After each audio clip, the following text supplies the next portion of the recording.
Hello, it's BrickBros UK and we have our alternative build for the LEGO Nexo Knights Lance's Hover Jouster 72001, which is a cool little tech infection set, but we felt a new vehicle for Lance would help change up play. So in the end we transformed his Hover Jouster into the alternative build we're calling Lance's Hover Hornet, which is an armoured flying vehicle. So if you want to create the Hornet just like we have, you can check out our step-by-step build tutorial at the end to make it, but first let's review this vehicle. Now the good news is we managed to use up all of the pieces, and as you can see the Hover Hornet has a decent trans orange, dark blue, gold and white Nexo Knights colour scheme, like the original build. It's also got a bulky armoured structure and lots of fun features that Lance can use in battle, including an interesting engine system. So if we start at the front here, we kept the original trans orange and gold jousters for extra cannons, but they could also be used as battering rams too. Then if we look lower down, on either side of the body we built up armoured panels by placing two dark blue pointy bricks at the ends with a white plate in between for added protection. And underneath you've probably already spotted we attached the 4 spinning wheels for the Hover Hornet's landing gear, which helps it freely move across any flat surface, land smoothly after it's been flying around, or they should come in handy if you want to display it.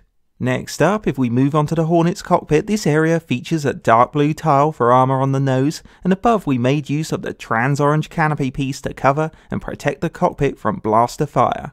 Now to access the cockpit's interior you simply just need to pull the whole canopy section forward like so. And inside it has a big control panel at the front on the reverse side of the nose with 2 smaller computers either side of the pilot's seat, which is where you can place in Lance and fold down the canopy when the Knight wants to take to the skies.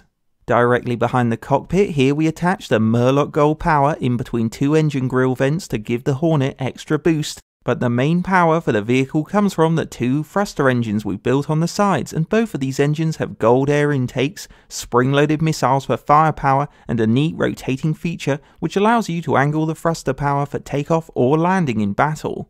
Then at the back the engines have some sloping armour and a trans-orange thruster power stream to show the engine power in action. Following on from the thruster engines, if we turn to the back there's more tile panelling as well as a round central burner for forward drive. Then for a handy storage solution we put clips on the back so you can attach Lance's weapon accessories when he has his hands full flying. And once you put Lance in the pilot seat he can activate the Hover Hornet's thruster engines to take to the skies to bombard the tech infection army from above to save Knighton. On a final note, our Lance's Hover Hornet alternative build has turned out quite well considering we only have a small amount of parts to play with, and it gives the Knight an excellent new flying vehicle to change up the battle, which is exactly what we wanted to achieve when we started making it. Now we admit it may not have the nicest design or best finish, but it was never intended to just be a display piece. And what it lacks in looks it more than makes up for in play value because it has 2 rotating thruster engines you can mess around with to adjust the power, an opening cockpit to protect Lance, wheels for landing and moving, lots of armour, and spring-loaded missiles with joust weapons that all adds to the fun. So if you're bored of the Hover Jouster and want our Hover Hornet instead, you should watch on now to check out our step-by-step build tutorial. And if you're ready to go, let's start the build.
And that's the finished build, so now you can enjoy our Hover Hornet, or maybe you've taken inspiration from the build to make something more awesome. Hope you enjoyed a Brick Bros UK alternative build, and don't forget to like, comment and subscribe to Brick Bros UK.